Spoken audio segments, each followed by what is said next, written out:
Pretty Little Liars, The Perfectionist sometimes deals with disturbing and problematic topics. We've provided a list of content warnings in the episode description.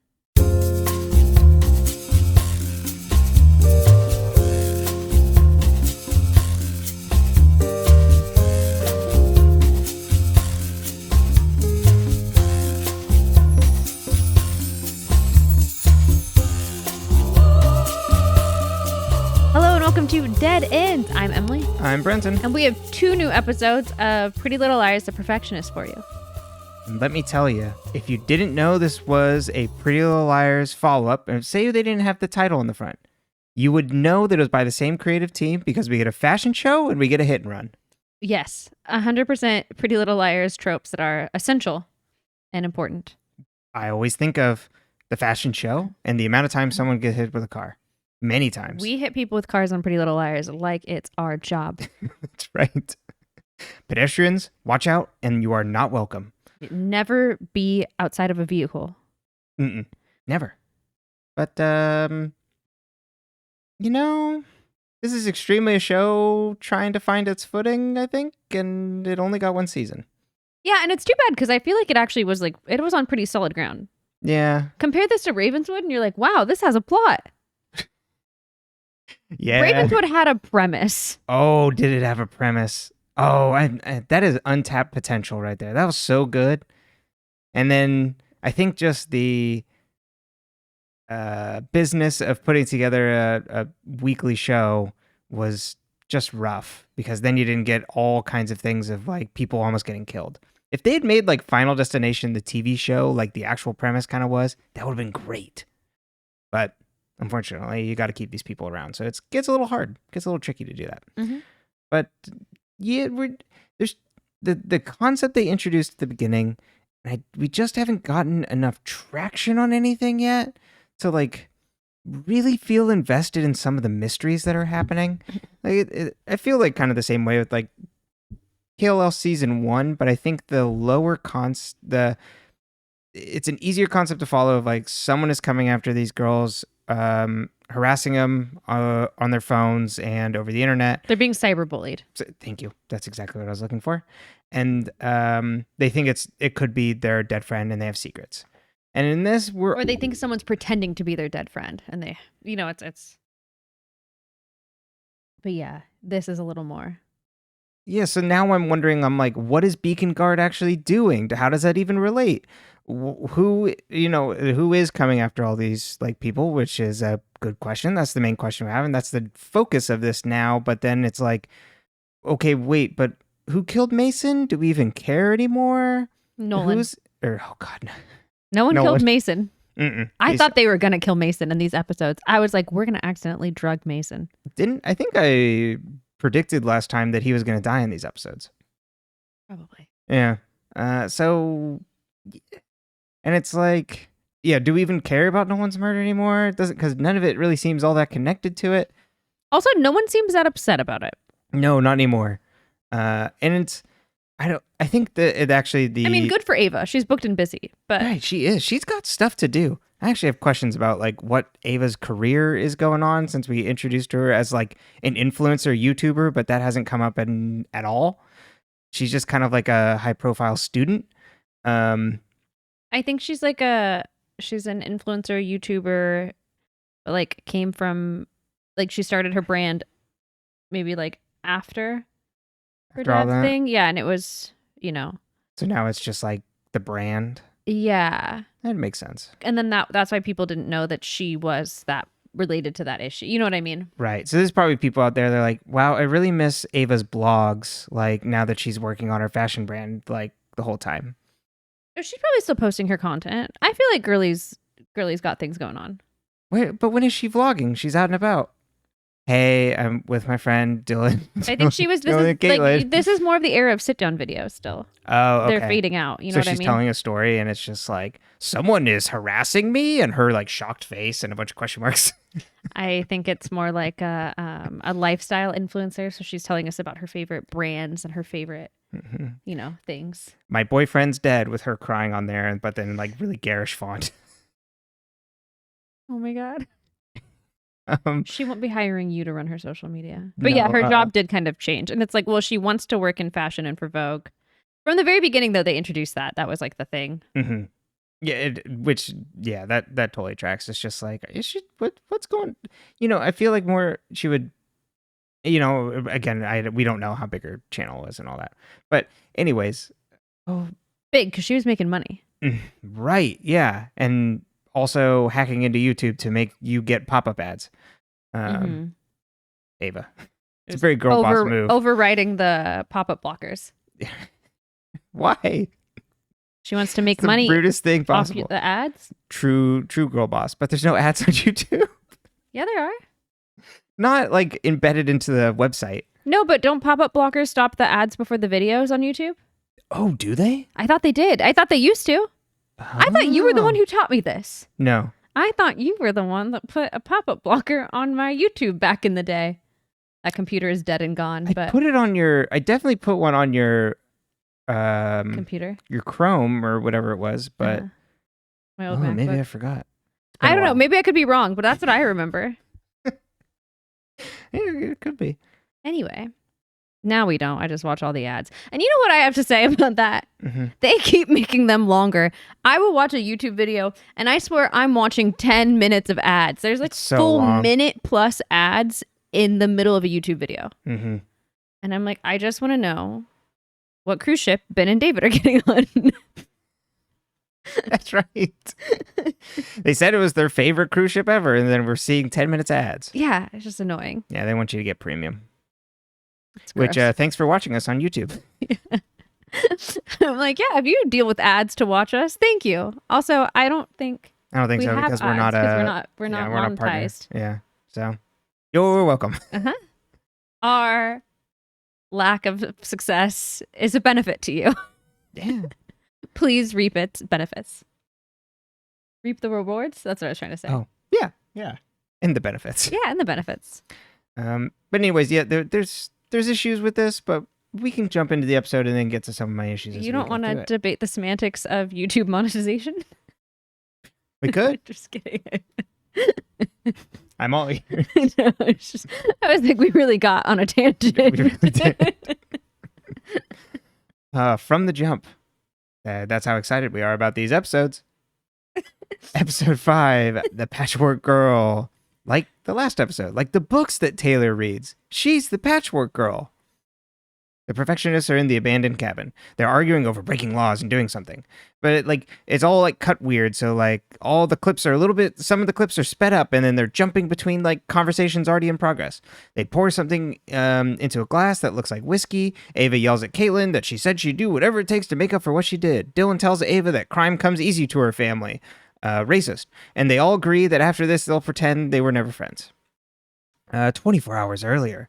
Yeah, so this is also another classic PLL move. Oh, they love doing this. And I forgot to look it up. When this aired, was there like a break in between this episode and the next episode? Because it feels like a mid-season finale move. You know what I mean? I'm not sure. Yeah, it doesn't matter. I don't have my phone. I can look it up in a sec. Okay. What did you watch? Tell us. I was like... Apple. 24 hours earlier, Allie is stuck in the trailer and Taylor jumps into the truck, attaches the trailer, and drives away with it and the trailer. All right, okay, sorry. I literally wrote down that what's Taylor's plan to rattle Allison out of the RV? That is true. Like you're bringing her with you. Yeah, and then she yells at her to get out of the RV. She should have just yelled at her to get out of the RV and then drove away. Yeah. But maybe she was hoping she would die. And now Allison will know where she is because she took her to the new spot with the RV. Okay, so this is actually my big problem. Everything with Taylor. It's the biggest plot hole in the show. Yeah, we'll get back to this. Allie gets tossed around the trailer like a rag doll, maybe like the Patchwork Girl.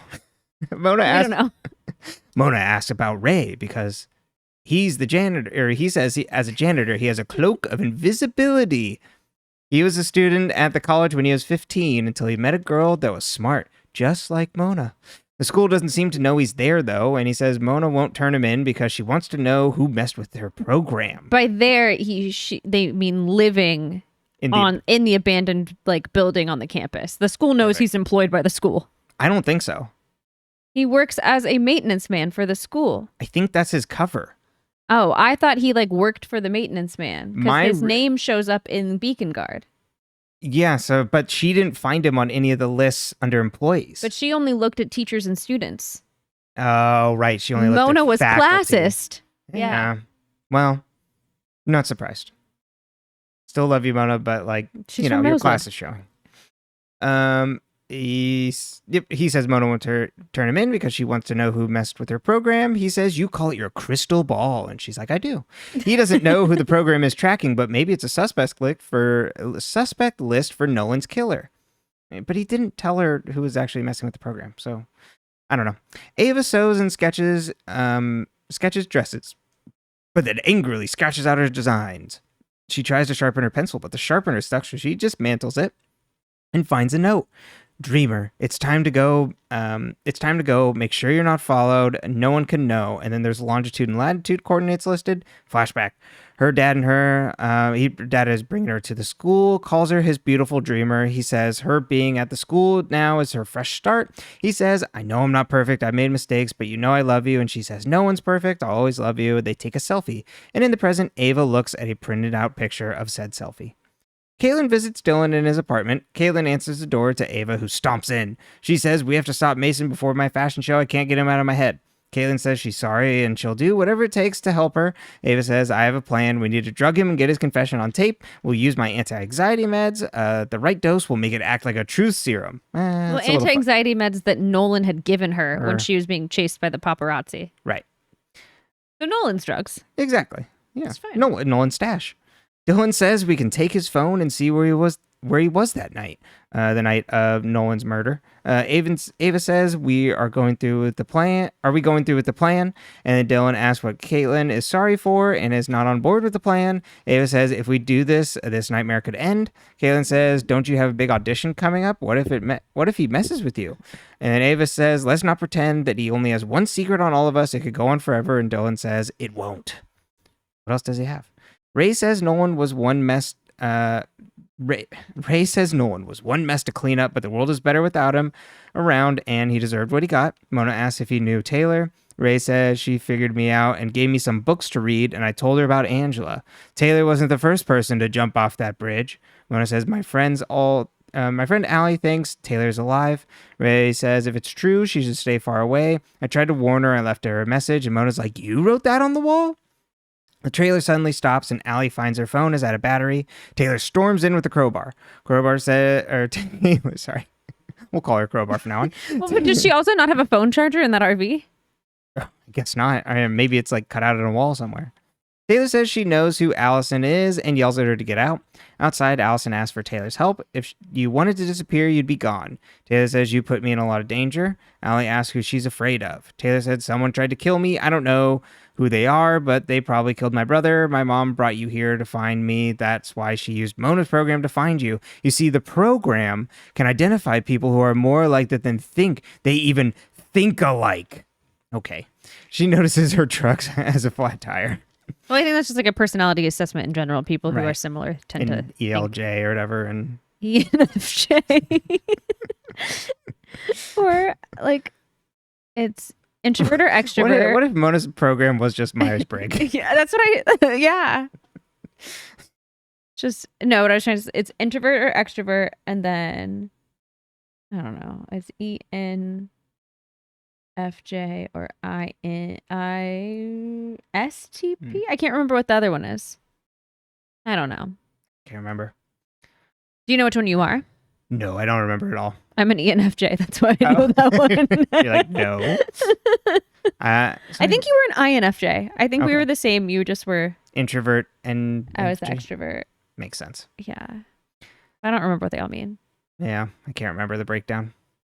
Caitlin finds Mason in the lounge and he calls her over. Caitlin complains about her assignments in the interview coming up, and Mason's like, well, that's how it works around here. What's going on with you? Caitlin says, remember when it was simpler and we used to relax at Nolan's cabin? And Mason's like, well, then let's go there. Let's go there. I'll figure out how the two of us can head there. Ava gets a call from an unknown number. A voice says, at the tone, the time will be 11:30 p.m. Then the music box song plays, and she's like, oh. Mona leaves a voicemail for Allison to not bring Taylor back and stay where she is. Caitlin gets a text from Mason to meet at the cabin at 7. Allison says she doesn't think Claire tried to kill Taylor. Taylor tells her about a time when she was a kid and her parents brought her out to watch a meteor shower and her mom held her close. And Allison's like, I think you want to go home and you owe it to Nolan. I need your help and you can trust me like your brother did. Caitlin preps for the cabin kidnapping. Dylan is stressed over the audition. Caitlin tells him that Ava hates her because she's the rat. Dylan isn't happy about this, and Caitlin says, I know whose side you're on, and Dylan says, it's about respect. You ruined her one opportunity to speak in public on her own terms. Do you know how grateful I was to not be outed by someone else before I came out to my parents? Okay, like, I understand, like, it's really hard. Like, I'm not trivializing what people... Coming out and what people have to go through, but sometimes, Dylan, it is not about you. It is. Everything is about Dylan. Oh my God, this boy. And he's used this like small town boy like multiple times when Andrew's just like, hey, are you like keeping secrets from me? And he's just like, how dare you? I was a small town boy, like growing up gay. This big city guy asked me. Mm-hmm. Yeah. And he's just like, then he tells Kaylee, he's like, just give Ava time, she'll come around. Allie tells Taylor that Nolan was waiting to meet her on the roof, and Taylor flashes back to the night he died, and he told her he has someone that they could trust. And then Taylor's like, Allison, you must be the person I can trust. Good Lord, Taylor, did you just wake up yesterday? You gotta vet these things. She tried to say goodbye to Nolan at the crypt, but Claire never left after the funeral. Allison says, if Nolan can trust me, why can't you? Ava runs through the fashion show while Zoe ignores her and texts on her phone. Ava's fashion show is about the life of a snapdragon. She goes through her slideshow and it turns up a picture of Dylan and Nolan post-coitus. And she's like, oh, and turns it off before Zoe can see. Did they take a selfie? They must have. Or did like Nolan just like sneak a picture? Just like this? Yeah, because that's what it looks like. Yeah. Nolan's so odd. Just taking a photo with the boys, just lounging around. It was hot that day. We took our shirts off. Honestly, if someone had sent me a picture of you and one of your friends shirtless, like holding each other, I would have thought nothing of it. I would have been like, okay. Seems about right. Uh-huh. Got a little too drunk, passed out, huh? Oh, not even. I'd just be like, oh, you guys are cuddling. Right. Well, Zach's bed was too cold all by himself. Caitlin and Dylan prep the cabin as Ava comes in pissed and shows Dylan the photo. And Dylan says, I think it was before you. And Caitlin's like, so when it was when I was with him? And Dylan's like, whoa.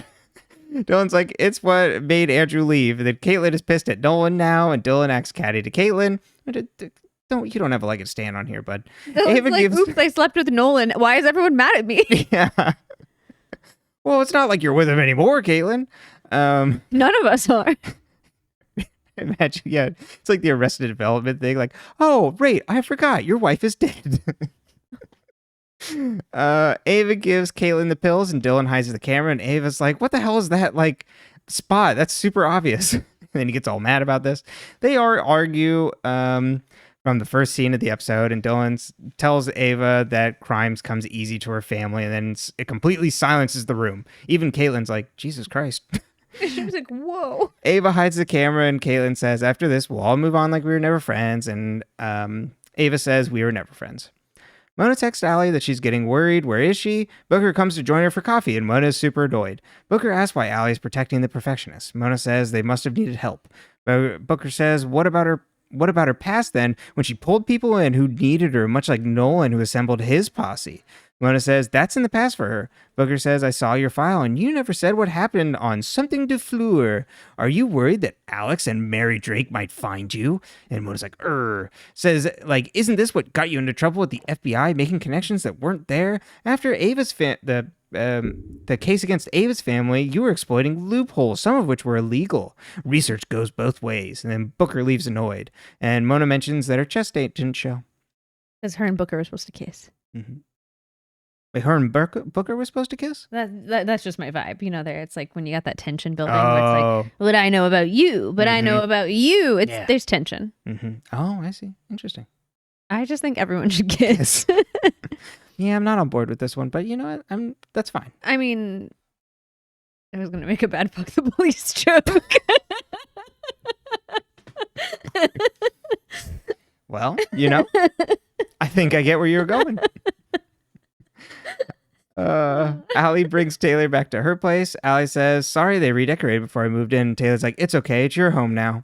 Allie says, are you sure you don't want to go see your mom? And Taylor says, no, I can't just can't I just spend one night here where I feel safe? Allie plugs in her phone and sees Mona's text on not bringing Taylor back. What? The perfectionists wait for Mason, who's a no-show. Dylan pops pills like it's his job. This doesn't really come up.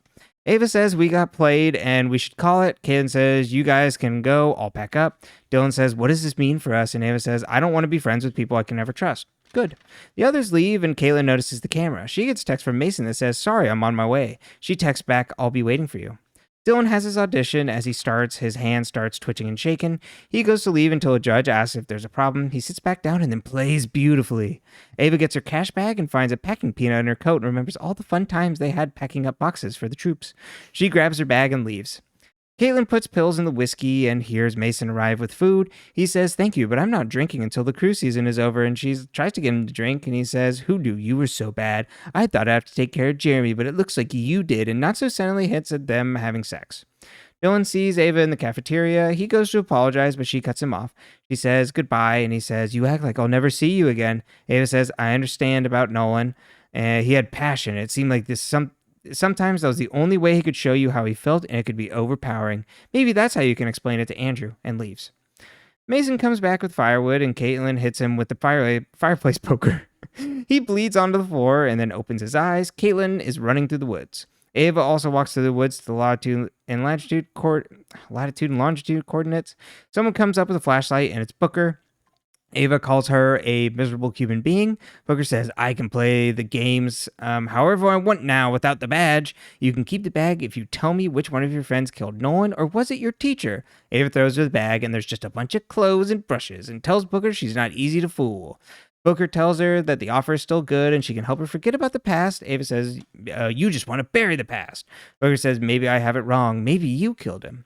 Mona meets with Allison. Allison asks why we're all of a sudden trusting Ray, and Mona's like, because I trust him. Go wake up Taylor and get her out of town. Allie goes upstairs and it's like, oh my God, she's missing. Ava gets in her car and opens up her glove compartment to a bag full of cash. She puts it in her bag. She finds a voicemail from Caitlin saying, you can trust me. I've got Mason's phone. Meet me at the old road. Dylan's on his way too. Caitlin arrives and Dylan is already there. They see a car coming and thinks it's Ava, but it's a muscle car and it heads straight for Caitlin. Ava almost gets hit by the car and comes up to find Caitlin on the ground as Dylan tells emergency responders that they're on the old road. The end. I like that the road is just called the old road. Yeah, it's nice. I'm at 15, the old road. I mean, we went to a school where we drove on El Colegio. El Colegio, technically, but we called it El Colegio. Yeah. But it's California, so it's like, ooh, Spanish. Yeah, but it was the college road where the college was. That's true. Fair. Let's talk about Ray. How does he know about the connection between him, Allie, and Caitlin? Is he hacking into Beacon Guard? Is he the person who messed with Mona's thing? Is he working with Taylor? More on that in the next episode. What's going on? Yeah, I don't quite get... So he must have hacked in. He must be the person but he didn't change the program. So he's keeping an eye on something with Beacon Guard, and Beacon Guard has something to do with the girl he loved dying at the school. Angela dying at the school like 40 years ago, like 30 years ago. Did she also live when she jumped off the bridge? Oh. So did she also fake her death? Did she tell Taylor how to fake her death? Oh, is Angela Claire?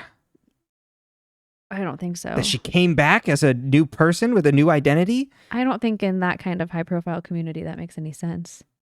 You never know. Yeah, I guess so. If she married into the Hotchkiss family, and that's going to be my bet with Angela. Okay, but she's Claire. Or that Angela just died.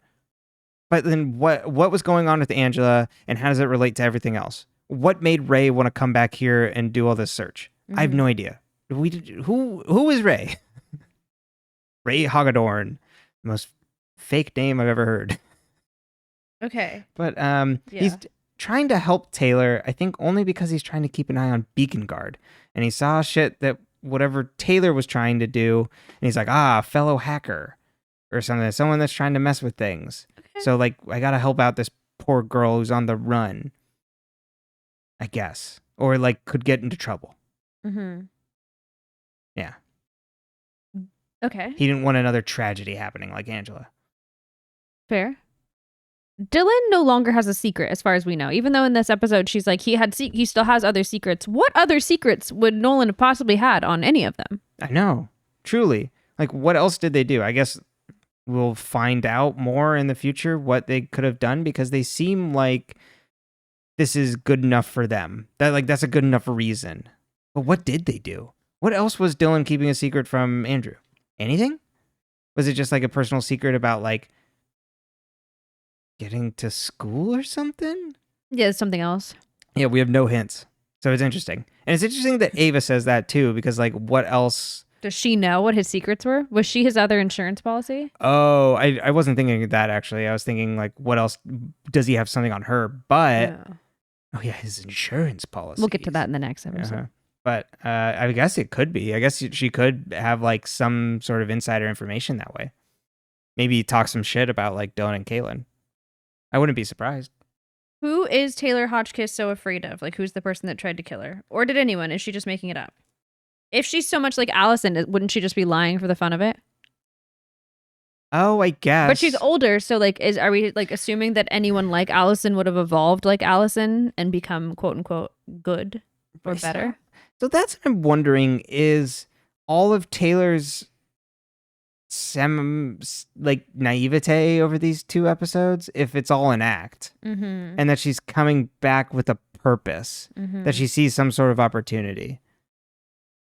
Because otherwise I'm just like, you are the dumbest person on the face of the planet.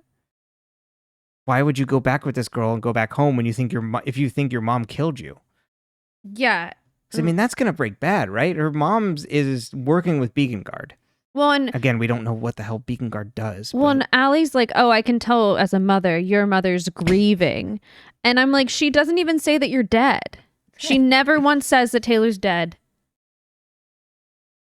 So I'm just confused. Yeah, Allie is not paying attention to context clues at all. Which is so not Allie. I don't understand why she trusts Claire so much. But then also is super afraid of Beacon Guard. Well, and also, like, why would Allie expect Taylor to trust her when Allie never trusted anyone in her life? That's fair enough right there. And also, Allie, her parents were horrible and kept all sorts of horrible secrets. But it's like, your mom. Your mom's a good one. Why? Did she just forget? And then also, and with Taylor, like, I don't know why you would take the risk coming back and listening to this like random person that is supposed to be, that was brought in to be like you, and you know that. And so, like she said, she thinks that Allison was brought in to find her. So if Allison is brought in to find her, there's someone is actively looking to try and track her down and bring her back in. And what sort of purpose could that be? Is she letting herself get caught? Is this like a chess thing? Oh, maybe is she Bad Bishop? So that's what's my next question. Who is Bad Bishop? And is it Taylor? Is it Booker? Is it Ray? Is it someone else completely? Yeah, because we don't know when Bad Bishop started. I thought it would be Ray, but it doesn't seem, Ray doesn't tip his hand to that way. And also Ray is seen almost dropping a screwdriver into Mona's hand when she's texting with but I guess he could be on his phone, but yeah, I guess it would be, my guess would be Booker, because we just don't know, and that's how Booker knew to find her there, because we just don't know when this game started, right? So maybe that. Or it could be maybe the other option, I think, could be Claire keeping tabs on her or something. Interesting. Yeah. I think also the Mona stuff. Is Mona being catfished? Yeah. Oh, I think it's absolutely being led along here. Okay. So really quickly, we have to talk about whatever the fuck Booker said with the Mary Drake and Alex shit. So like, if Booker, who was part of the FBI, CIA, whatever, FBI. If Booker was part of the FBI and she knows about Mona and France and Mary Drake and Alex, are they loose? Are they on the run? Did they get arrested? What does that mean? And how does she know? And does the FBI know about them? And so, because like my question always was at the end of the show, it's like, does anyone know Alex exists? Apparently the FBI does. And then... Well, I guess they know she exists in the UK. It's just like, does she exist in that way, you know? Right. Do they... Exactly. Like the ties to them. Mm-hmm. I guess the FBI does, and the FBI doesn't care to bring Mona in. And then... let her go teach. Mentor some students. Well, she's not a teacher. She's a advisor and recruitment. Mm-hmm. What do we think about Booker having been fired from the FBI due to the case with Ava's father and the fact that she broke rules? Yeah. What does that tell us about her? That she's doing, well, that she's probably doing, I'm probably on the right track that she is doing a lot of the shady shit to like mess with these students. Like what she does to Ava is so fucked up. Like so. Using the photos and the music box. We assume that's all from her. Yeah. So then we can maybe safely assume that she did plant the rat. But that she is going out of her way to just literally harass these kids. Mm-hmm. Once the protagonists start realizing this in the next episode, I don't think it's just her. And I don't think she's working with anyone else specifically. But we do know that she is just running around terrorizing these kids. Why would Dylan, when he started that interview of his music thing, not just say, "Oh, sorry, I'm injured. I had a shoulder cramp. Let me restart"? Why was that so awkward and long? Yeah, it was so awkward and long. I thought because he had been popping pills that he wouldn't be able to do it. Oh. And then he wouldn't be able to do the audition because of his injury or something, right? Mm-hmm. And so we were leading up to this moment where he just would flat out fail. And he just kind of does a good job. He never fails. No. So, this will obviously come up to roost later because he gets a voicemail, I think, at the next episode where the doctor's like, "I hope you're not playing on it." Mm-hmm. But, yeah. I was worried then it would, not work during Ava's thing in the next episode. And I was like, if he fucking fails her, I'm going to kill him. Mm-hmm. Which is... Yeah. Dylan is just kind of annoying. He's a really fun character when we're not dealing with his plot lines. Yeah. I like Dylan as a person. Mm-hmm. But his character plot lines and the things he does, you're like, why? Yeah, he's just kind of being an asshole a lot of the time. Got a chip on his shoulder. Yeah, that's right. Why would Caitlin record herself basically almost accidentally committing murder? Or do you think she didn't? Because I think about her putting the powder in the thing, the camera was on her. And she's like, or is it just a tape recorder? No, she looks directly at the camera and doesn't move it. Mm-hmm. I think she's like, "I'm going to get the confession." Okay. But I'm assuming it's a local file. So did she grab the camera? That doesn't come back up. Mm-mm.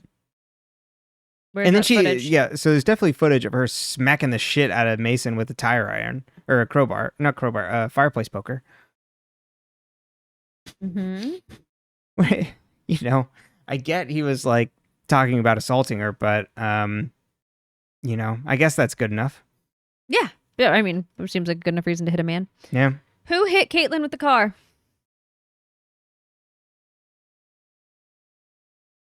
Who did hit Caitlin with the car? Go through who we have right now. It's not Mona, probably. The first. If they do that again, it was Mona again, because we don't know what Mona's really up to because of what was her connection with the people in the room in the pilot. So, there's good reason to suspect Mona.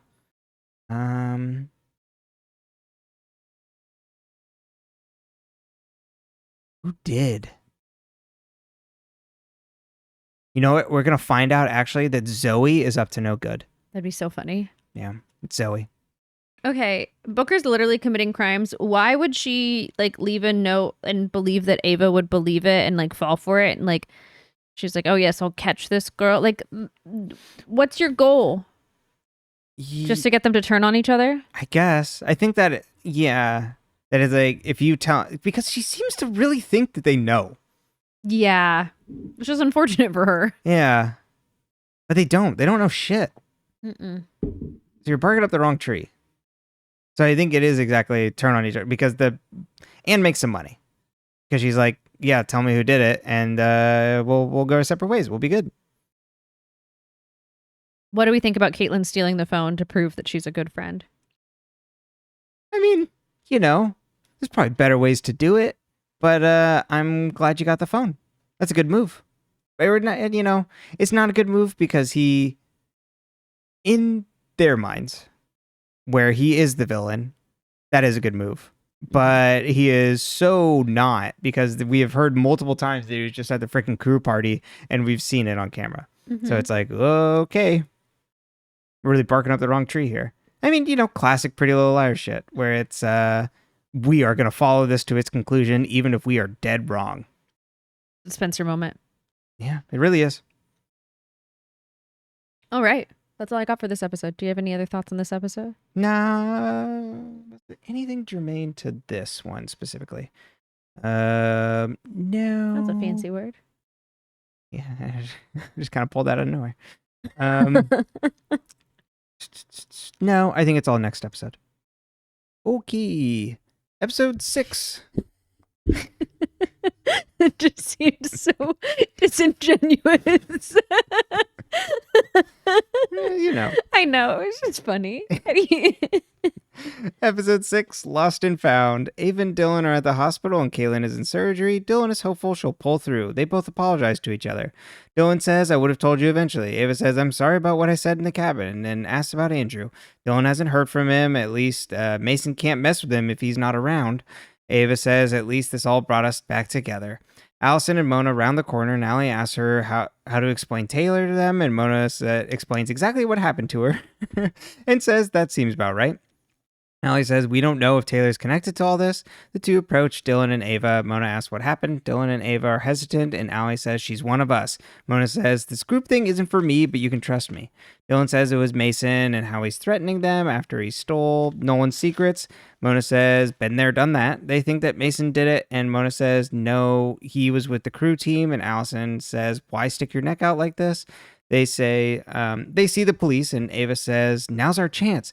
The hit and run happened off campus outside of Booker's reach. Mona says, why not trust her? Ava says, how much time do you have? They and Allie agree to go to the police. Ava and Dylan walk up, and then Booker's there. She says Mrs. Hodgkiss authorized her to take over the case, and they say, we owe her a favor. We love Mrs. Hodgkiss so much. Ava and Dylan says they're there to support a friend. I have so many questions about the legalities of all of that. We're just going to ride right past it because it's not worth just it. A random security person is just like, I'm taking over the case. Yeah, she's not even a cop. Mm-mm. Yeah. Oh, Miss Hodgkiss says, okay, well, is she the head of police? Mm-hmm. Yeah, see, this is exactly our point with ACAB. Allie and Mona leave the hospital. Allie's supposed to help with the fashion show. Mona says the crew team usually makes it to the final race, so Mason will be out of town, and I can even stop by the camper and look for Taylor. Ava tells Dylan about meeting Booker the night before. Ava says Booker thought she could break her. Dylan says she's playing some twisted game, and she sounds just like Mason. He gets a text from Andrew saying he heard about him and Kaylin and asks if she's okay. He asks Andrew to come to the hospital. Andrew says, I'm not ready yet, but keep me posted. They hear that Kaylin is out of surgery, but will be in recovery for a while. Dylan has some idea for how to prove Mason killed Nolan. Mason's phone went down in the sewer. We can go get it. And Ava's like, I got the fashion show. And Dylan's like, oh, okay, I can do it. Then he makes her go anyway. Allie meets with a kid named Zach who's organizing the fashion show. Ava arrives and tells her it's okay to, and Allie tells her it's okay to be like chill and Vogue will be in attendance. It'll go great. Allie introduces Zach to Ava, but he acts mean to her for being so late. Dylan arrives to the crash site where the police are stopped. Caitlin is awake at the hospital and she told Ava the hospital is swarming with cops. Cops and Booker come into Caitlin's room as Caitlin's mom arrives, the senator herself. Ava and Dylan, the cheating one, not the other one. Ava and Dylan are at the hospital and can't get in to see Caitlin. They pass Jeremy, who looks suspicious, and then overhears Dylan list a bunch of things that went wrong, including someone trying to kill Caitlin. Caitlin's mom makes sure she's okay and tries to reassure her about getting back to track fast and that she always finds a way to work things out. Caitlin does, that is. Caitlin's mom says she likes Booker. She's proactive. Dylan plays the new electric violin and misses a phone call from his doctor that said he missed an appointment and he needs to refrain from playing. He texts Andrew that Caitlin is stable. Andrew says, "Thank you for letting me know." Dylan says, "I'm playing the fashion show and saving you a seat." And then Andrew leaves him on red.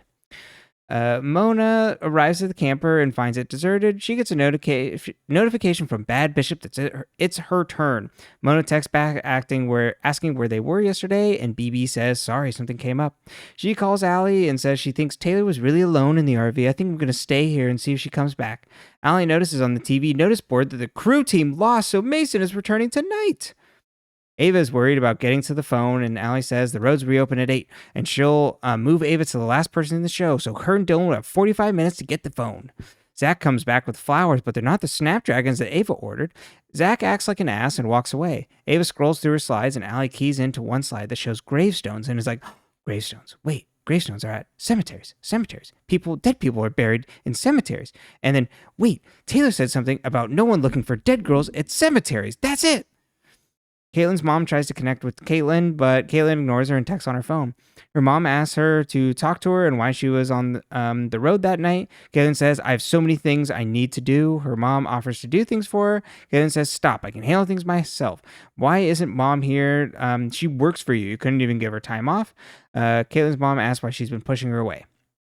Caitlin says, I know what you did. I know you cheated on mom." She asks how, and Caitlin says, "So it's true."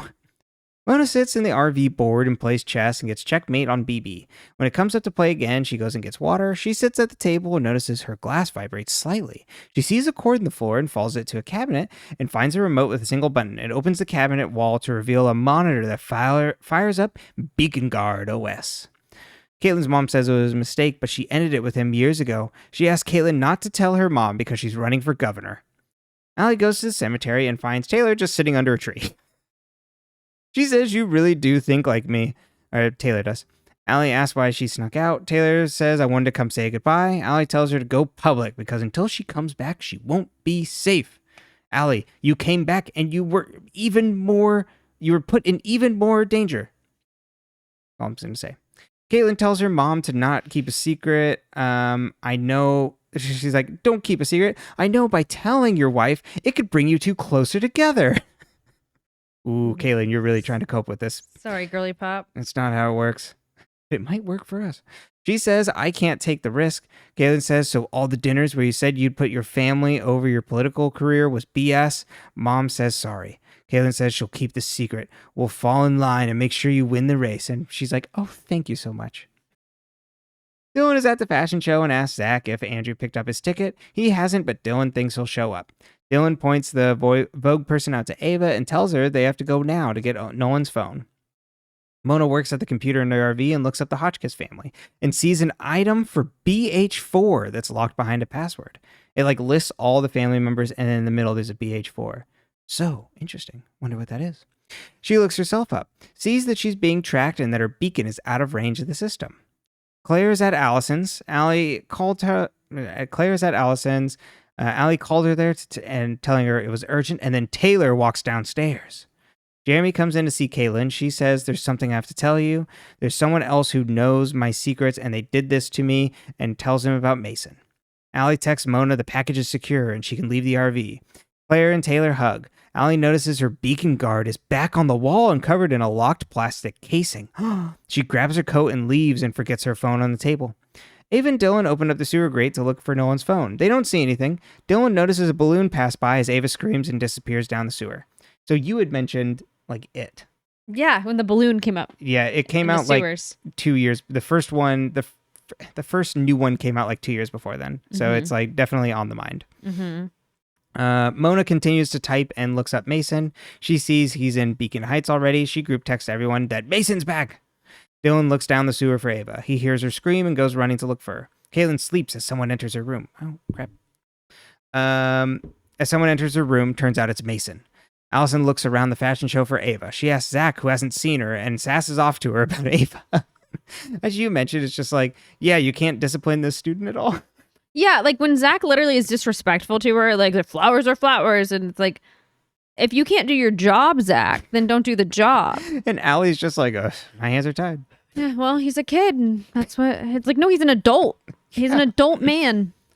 Dylan continues. This is why boys think they can get away with everything. I mean, he has a good why, but it's still not helpful. But as faculty to just walk by and be like, Yeah. I'm sorry, Ava. Yeah, I guess he's just gonna behave like that, and that's just how it is. Gonna be an ass. Like what? Just gotta get along with it. Dylan continues to look for Ava as his flashlight battery dies. Ava grabs his shoulder and says, someone is down here, as someone in a pig mask appears behind them. Mason covers Caitlin's mouth and tells her to be quiet so he can finish what he started. Dylan and Ava escape the sewer and wonder who that was. They find Booker on the edge of the forest. She says she found Mason's phone in the sewer and asks why Caitlin had his phone. Dylan says Mason killed Nolan and his phone can prove it. Booker says, or maybe you were going to manipulate his phone to prove that story. He was at a crew party that night. Beacon Heights surveillance footage proves it. Mason tells Caitlin he's sorry he scared her and that when she got hit by the car, he remembered how great things were between them in the past and the awful things he just put her through. He pressured her at the cabin and had every right to attack him. Caitlin says, you expect me to believe you? Mason says, I admired I admired Nolan, how he could get people to do things for him without the work. I wanted to do that, but I realized that I'm not Nolan. I was his insurance policy, pissed off so many people that he needed help storing that info. Caitlin asks for a stash box, and Mason says, I don't know anything about that. Everything I know about you, Nolan told me directly. If he had a box, then he must have had 2 insurance policies. It's the fashion show. Dylan and Ava are right back, all muddy and gross and from the sewers. Dylan tells Allison that Booker has the phone and Mason is guilt-free. Allie tells Ava the Snapdragons came in. Just in time. Zach comes in to tell Dylan that his friend never came. Dylan says, I don't know how we'll do this unless we get naked. And Ava says, that's it. Take your jacket off and play your ass off. Okay. Because they smelled from the sewer, I think. Right, but it's like, I like her eureka moment is just him taking his jacket off. He steps out and plays Born This Way on the violin. Ava joins the other models runway, and she looks all messed up, and everybody's all shocked. And she's like, this collection was about being perfect. We all try to be perfect, but things are actually dirty and messy, and from the dirt is where flowers bloom. And everybody's like, yes, thank you. This is so beautiful. Backstage, Dylan rubs his shoulders but tells Ava he's okay. She tells him thank you. Ava goes and asks Zach what his problem is. He says, you don't know who I am, do you? I'm Zach Forsen, and your dad stole all my parents' money and my life savings. Ava and Dylan see Caitlin at the hospital and catch her up on the pig man and someone being after them. Ava tells Caitlin sorry and that the game has changed. Wait, where have we heard this terminology before? Dylan says we've been looking at this all wrong. Maybe the person who's doing this didn't kill Nolan, but thinks we did. They all think it's Booker behind everything. They agree to match her game and do whatever it takes. Mona gets an alert that Nolan is on the move and at her house. How could a dead man be at her house? The end. Okay. How was Mason in 2 places at once? Was he actually on the plane, or like did he just not like? Because Mona's like, oh, he's with the crew team, but was she just assuming that because the crew team's gone? I think that was exactly what she was assuming. And then when Mona she doesn't make assumptions though. I think she feels like she knows because she doesn't actually track him. She's like, oh, the crew team left. Got it. And no one said he was missing. Or... Exactly. And then we find out that he stayed around because he felt so bad for the poker did something to his brain, and like it's like for the better. He must have had like a.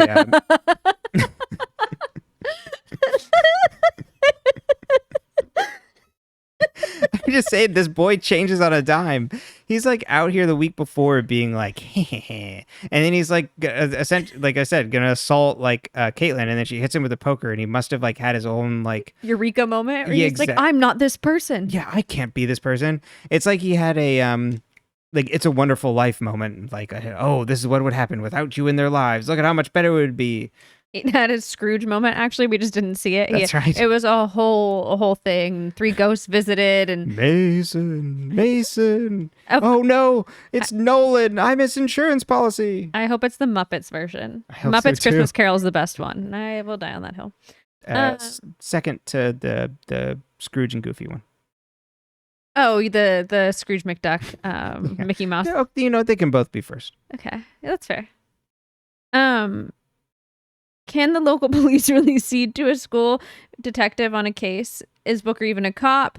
And why not just have Booker and the cops fight and throw their weight around? We briefly already talked about this, but it's just like, why not give friction there? Like the cops want to have the case and Booker wants to have the case and the school wants Booker to have the case. And so it's like a fight where then the Hotchkiss have to get involved. Yeah, never have they ceded so much ground to someone so unqualified since Paul Blart Mall Cop. What do we think about Zach's whole thing, his shtick, his why for being mean to Ava? I think that's... I think it's interesting, to throw that it's like, oh, here's Ava's like past, a victim of Ava's father's actions. And she's been this victim, but she has this, love for him. Right. But also the privilege of like the money that he stole being passed to her. So like essentially she's going to school on Zach's and maybe others' money. Yeah, but also how much money is she making off her business? Yeah, that's true. But she pays for tuition all in cash. With cashier's checks. Right. Which they seem to say this all comes from wherever or things. So yeah, I guess because of how Booker is really zeroing in on this, it's like maybe Booker's trying to get her like for tax fraud. She's trying to get like Al Capone. It's like, look at all this income and like savings that you don't report, Ava. That'd be so funny. Yeah, like Allison though not yelling at Zach for being unprofessional. I just have lots of questions about this. I'm sorry, Ava. Like I'm just merely a TA. I have to let this man just treat you like shit. Caitlin's mom random man being like, don't tell your mom because I'm running for governor. So if this information, she's so horrible. If this information was already leaked to your daughter, do you not think it's going to come out when you're running for governor? Leaked to her daughter's ex. Yeah. That is controlling her. I have so many questions. So where did Nolan get it? Yeah. Or did Claire have it? Did he take them themselves? Or where did it come from? I just have this idea that Nolan's out collecting insurance on other people himself. Okay, fair enough. I like this with idea. his little camera. Yeah, exactly. He's like, ooh. I just knew, Caitlin, I've been following your mother for months. Like Veronica Mars style stakeouts. Exactly. She's got a big fucking lens and camera. Should Taylor come back? Should Taylor have come back? No, absolutely not. This is the dumbest idea that Allie's ever had. You need to come back. Allie, your life got demonstrably worse when you came back. Should Caitlin have told... I guess she had a home to sleep in, but Yeah. Your mom died. Yeah. But there's so much... that's what drives me nuts with this is like... Taylor has to be playing a game. Or else Taylor is so naive to think that... to turn on a dime just because Allison has a hunch. And she doesn't even know Allison. And Allison was brought in... We think alike because of Mona's program. There's all this techno babble and it doesn't have anything to do with anything.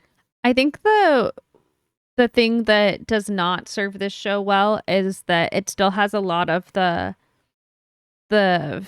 not truly explained technology crap that Pretty Little Liars had, but Pretty Little Liars had the luck of technology changing so quickly and constantly at that time that it was easy for us to imagine, even if we couldn't hack into a system, that there was one of our peers could, because also things were easier to hack into when we were in high school. Yeah.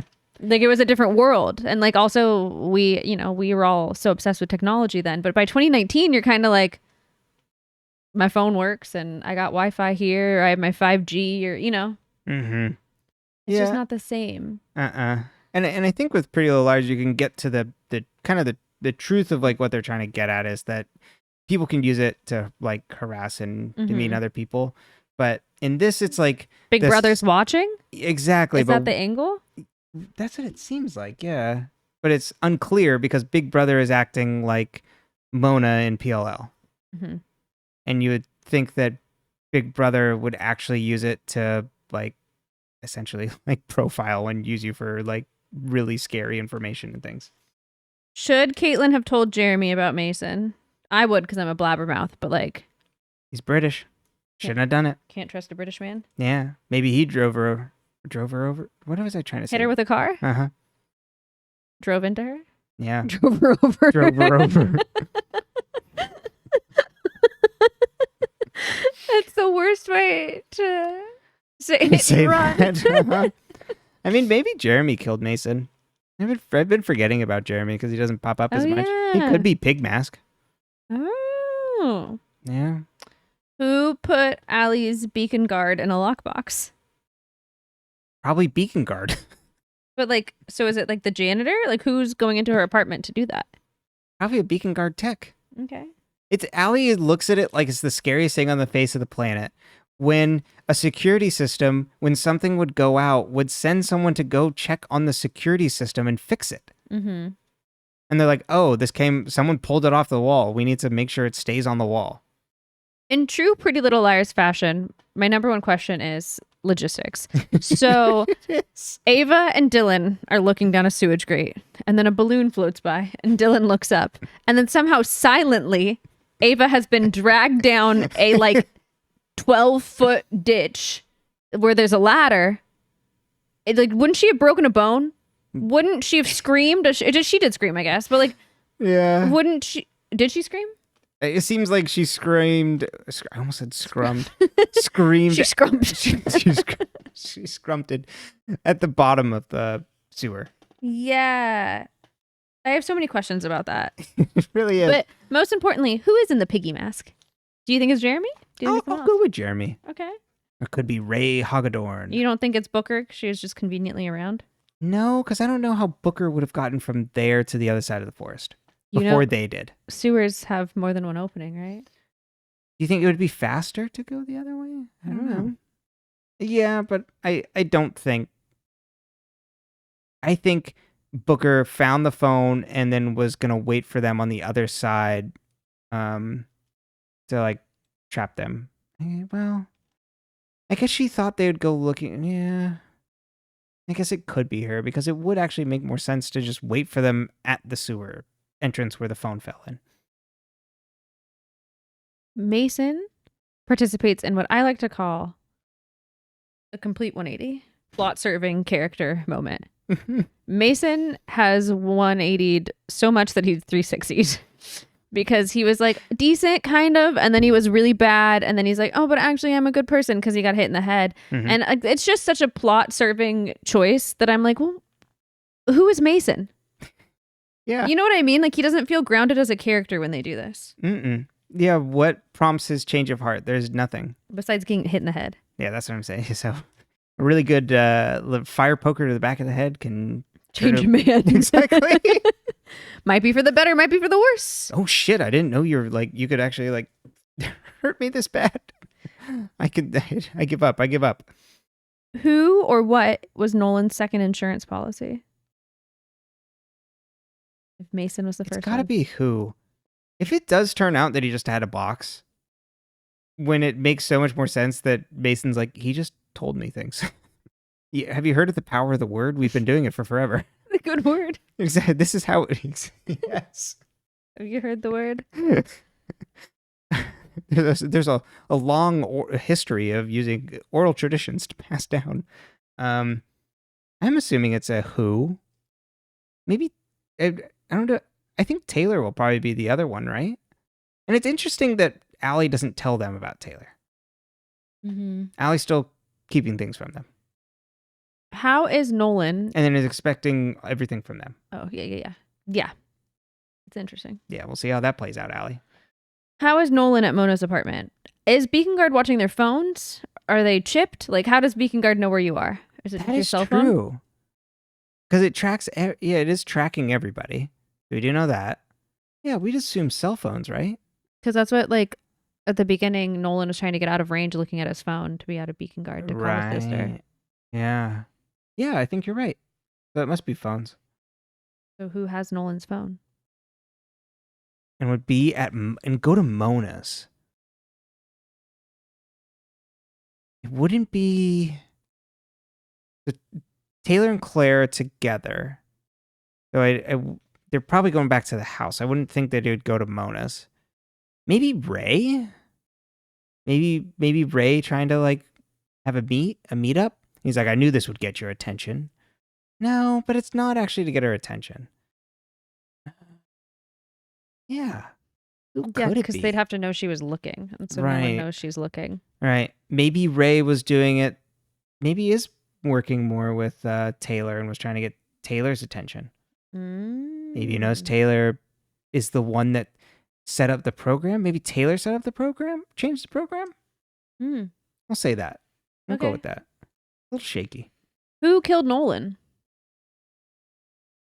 Who killed Nolan? I'm going to go Jeremy. Okay. You know what? He's when in doubt British. International relations have never been better. Yeah. There's just something, if there's never mind. This is what Pretty Little Liars does, what I'm trying to say. Got it. Okay. You ready to take us to Theory Corner? Oh boy. Yeah, if all my really shaky ideas are any indication. I saw a really interesting theory on who it is and how and the evidence that lines up to it online. So on the last episode, I'll tell you about that. I don't want to ruin it for you. But I was like, this is interesting because we're going to get a half reveal. We're not going to get the true information. You're not going to know 100% who by the end. Interesting. And I'm assuming, Marlene never came out and said, here's what I was planning on with the show. No, Marlene said, well, we're saving it in case we ever get picked back up. Of course. And then God only knows that there actually was an answer. Mm-hmm. That's actually true. Oh, crap. Right. That show we worked on. All right. Well, yeah, and I have to flounder, so can't be taking other people's theories. Exactly. Don't want to steal their work. So shall we go to office hours? Let's do it, everybody.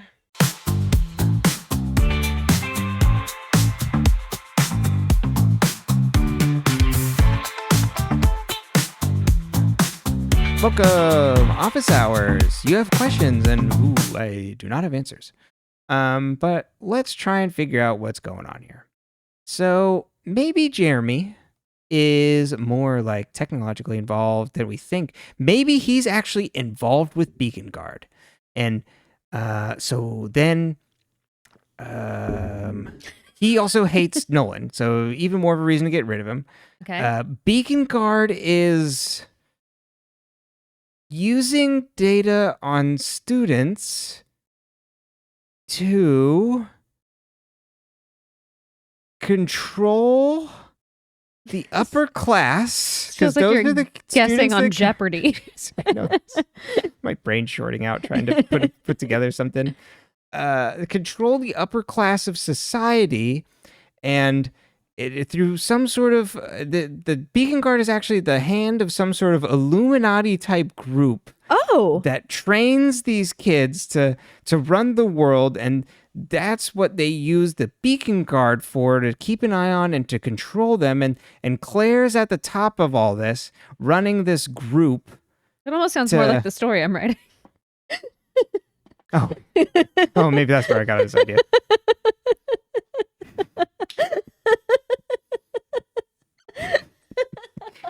There are no new ideas. I mean, not 100% at all, but just pieces of that. You're like, wait a minute, I wrote about a school. A mother who lost her kids. No, not like that. Just the organization, a nefarious organization leading lost, post-college age students or adults in a... Yeah, I don't know. Surveilling them. I just don't know what else it'd be, so it's got to be using it for something, and we'll go with controlling them. Okay. To try and control the world. Okay, yeah. And Claire is going to end up on top because she's controlling this, and, this all stemmed from her husband dying because he was the victim of crime. In an alley. Much like Batman's parents. Okay. I wonder if they went to crime alley. And Jeremy works on behalf... Take it, Nelly. Jeremy works on behalf of them, and Nolan was getting too close, so killed him and went rogue. Okay. And Beacon Guard is spun out of Claire's control. Okay. How? Because it is a system, it's like an AI, And so this AI has now... Oh, so it's writing its own codes. Right. And now profiling peepers. Profiling people. So that's why, and this is all program that's telling them how to be and how to do. And it's like, I wanted to control the world, but it's instead AI is controlling us. Okay. So maybe less in terms of that, of like trying to like control the world. And maybe she did it out of a thing of like, if I can kind of control my environment. Exactly. If I can stop crime and things before it happens, it's like Minority Report. But now it's using it to like profile and like control people, and it's like out of control because nobody knows if these directives and things are actually coming from real people. It's actually just the AI writing these things. Okay. And so the profiling for the people, I think, are people that they think would be dangerous to Beacon Guard itself. There's not a list of suspects against who killed Nolan. It is the likelihood that these people could, the likelihood of danger these people pose. And Taylor was looking at this to look at who she could trust. Okay. Or, take over the world. So that's my best guess. Perfect. All right. Well,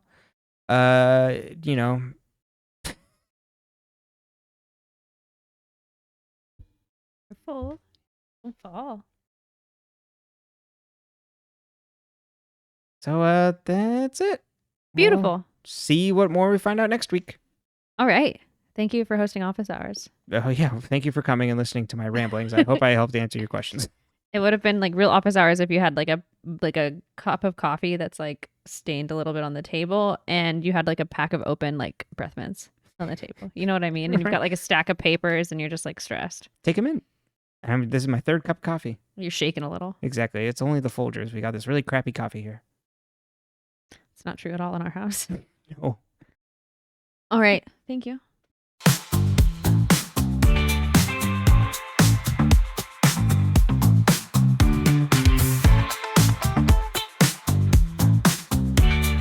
Appreciate it. It's nice for you to go over our papers like that and really walk us through it and explain to us what we should have gotten from the book. Lots of creative. Again, we get no assignments. No new assignments. Allie's barely teaching. Well, we're never going to class. Mm-mm. It's so funny that they set these things at schools, and it's like, but we can't be bothered with them at class. They're not going to go to class. Uh-huh. Well. Yeah, I think that... Let's see if I had anything else that we missed on my notes that I was annoyed at. I did look up. There was no pauses. This aired in March, went all the way through May, and then was done. And then it never happened again. Never got brought back. Never got brought back. I think it was in like are we getting picked up limbo for a while? And then it was killed. Right. We'll see where it ends, but I'm like, I kind of get it. Yeah. Started out promising. It started out promising, and I think unfortunately this style of storytelling doesn't work in the 10 episode arc. There's too many plot lines for it to be like, if you're going to do a 10 episode season, you need to have a story that has a conclusion at the end of the season. And so was it a 10 episode season? I think so. It was intended to be 10 episodes. I don't think they cut it off early. So they were just... Because they're banking on a second season. She was pitching a second season. Okay. So that's how I infer it. I don't know enough about that industry to know for sure. Right. So I wonder if they got picked up for 10 episodes and then they could have just not gotten picked up for the rest of their season order. Yeah, I don't know. Yeah. And it seems like they're trying to hit the fast forward on giving us a million things to like be mysterious about from the jump also. Mm-hmm. And it's like, but none of it. I just focusing on the things that like are interesting. Yeah, like who killed Nolan, what's going on with Beacon Guard. More about Beacon Guard would be really helpful. And then like if you're going to focus on Allie and Mona and all of that, what happened with Allie and Emily? Right. And I think like gold standard, of course, going back to like Twin Peaks, is like you're finding out more about Laura as a person. Mm-hmm. You're going through these different people, so then that's why we learned more about Nolan as a person, but we don't. We haven't learned a thing. Nothing. nothing. It's like Taylor, we didn't learn anything about her in that first episode really, except that she looked like Allie. Yeah, right, exactly. We don't know nothing about her. So it's like, yeah, so then it's hard for this episode. It's like, do we take her at her word or do we just... And why do we care about the Hotchkiss family? Yeah. Why do we care about Beacon Guard? What are they watching and why? Yeah. What are we watching and why? The Perfectionists, 2 more episodes next week. Yeah. And then after that, 2 more, and then we're all done with that. Yeah. Then we move on to Original Sin. Yeah. Yeah. That'll be exciting. That is very exciting. You can find this podcast on all your audio podcast platforms of choice at Dead Ends. You can find us on YouTube at dead_ends. You can also write us an email at deadendspcast@gmail.com. We'll read it live on the air, questions, things of that sort. If you want us to. If you don't want us, if it's a exactly. private email, you don't want us to read it, just tell us. Mm-hmm. If not, we'll use our own discernment. Yeah. You can also like, comment, subscribe, tell people about the podcast. With aforementioned, we don't run any ads. So there you go. And then you can also leave us comments on YouTube. It's always fun to talk to people there. And I think that's it. Well, we're still here. We're going to find out everything. I don't think we're going to get a lot of answers. No, I don't think so either. Okay, love you. Okay, love you. Bye.